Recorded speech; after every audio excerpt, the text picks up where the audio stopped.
Bismillahirrahmanirrahim. Assalamualaikum warahmatullahi wabarakatuh. Apa kabar anak Umi semuanya? Semoga Ananda dalam lindungan Allah Subhanahu wa Ta'ala. Oke, materi yang sebelumnya tentang kondisi geografis secara umum negara-negara Asia Tenggara, ya nak. Nah, kita berlanjut ke topik yang berikutnya tentang B, interaksi antara negara-negara ASEAN. Nah, yang dimaksud interaksi negara-negara ASEAN adalah kerjasama antara negara-negara di kawasan Asia Tenggara dalam bidang sosial, ekonomi, politik, pendidikan, dan bidang lainnya. Nah, 1. Faktor pendorong dan penghambat kerjasama. Nah, ini ada 2 faktor ya. Faktor pendorong terjadinya dan faktor penghambatnya. Yang pertama itu adapun faktor pendorong terjadinya kerjasama antara lain adanya kesamaan dan perbedaan sumber daya alam dan kondisi geografis. Nah, yang kedua itu faktor penghambat kerjasama adalah perbedaan ideologi atau pendapat, adanya konflik dan peperangan, kebijakan protektif, dan perbedaan kepentingan. Nah, itu dia faktor pendorong dan penghambat kerjasama. Nah, yang kedua, bentuk-bentuk kerjasama. Nah ya, ini ada 3. Nah, tadi kan udah Umi bilang, yang pertama itu bentuk kerjasama dalam bidang sosial budaya yang bertujuan untuk menciptakan kerukunan dan kemajuan bersama antar negara anggota.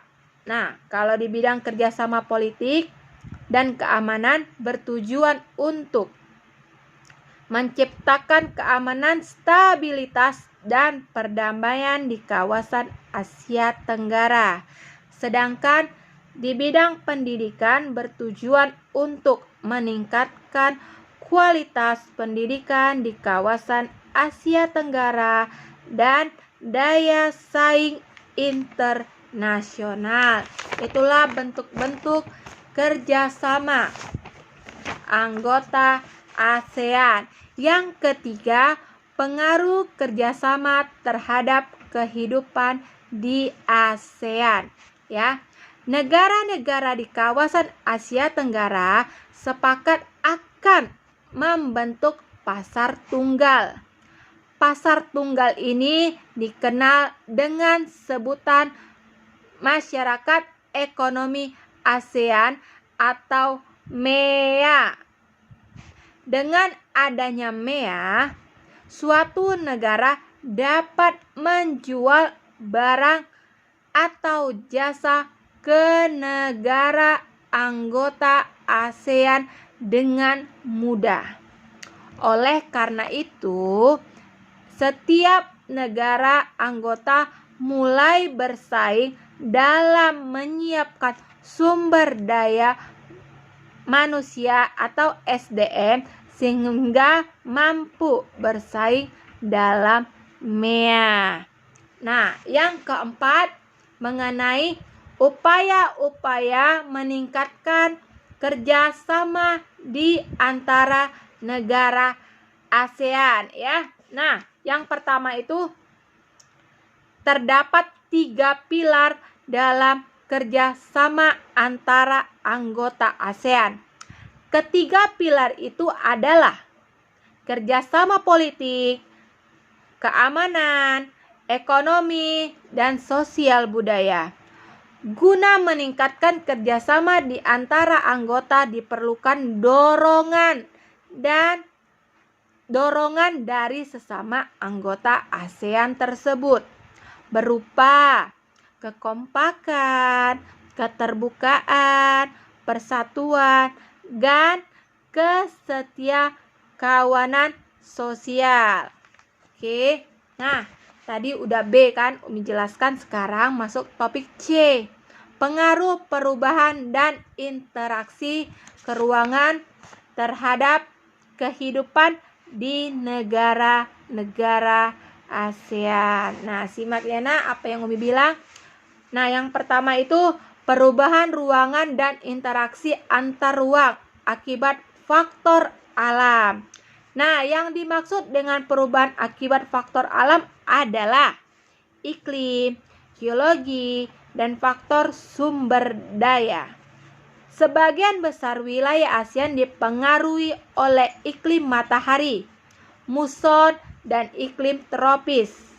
Sedangkan pengaruh faktor geologis adalah sebagian besar wilayah negara ASEAN berada pada daerah tumbukan atau lempeng sehingga wilayah ini rawan terjadinya bencana alam akibat tenaga endogen. Tidak semua sumber daya alam dibutuhkan suatu negara dimiliki oleh negara tersebut. Oleh karena itu, untuk memenuhi kebutuhan diperlukan kerjasama antar negara-negara anggota ASEAN. Nah, itulah dia perubahan ruang dan interaksi antar ruang akibat faktor alam. Nah, yang kedua, pengaruh perkembangan iklim dan teknologi terhadap perubahan ruang. Kemudahan dalam melakukan aktivitas dalam kehidupan sehari-hari tidak lepas dari perkembangan iptek, ya nak, atau teknologi. Nah, jenis-jenis teknologi yang dimaksud adalah teknologi transportasi dan teknologi komunikasi.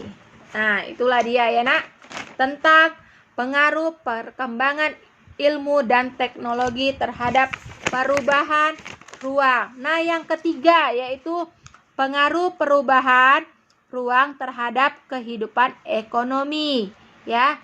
Sering diberlakukannya masyarakat ekonomi ASEAN, maka mulai negara anggota ASEAN mulai menerpa AFTA, yaitu ASEAN Free Trade Area atau perdagangan bebas di kawasan Asia. Ya, AFTA membuat sebagian besar masyarakat dapat mengkonsumsi barang-barang produksi luar negeri. Nah, itulah dia pengaruh perkembangan ruang terhadap kehidupan ekonomi. Nah, yang terakhir, yang keempat, pengaruh lahan konvensi, lahan pertanian ke industri dan permukiman terhadap perubahan ruang dan interaksi antar ruang.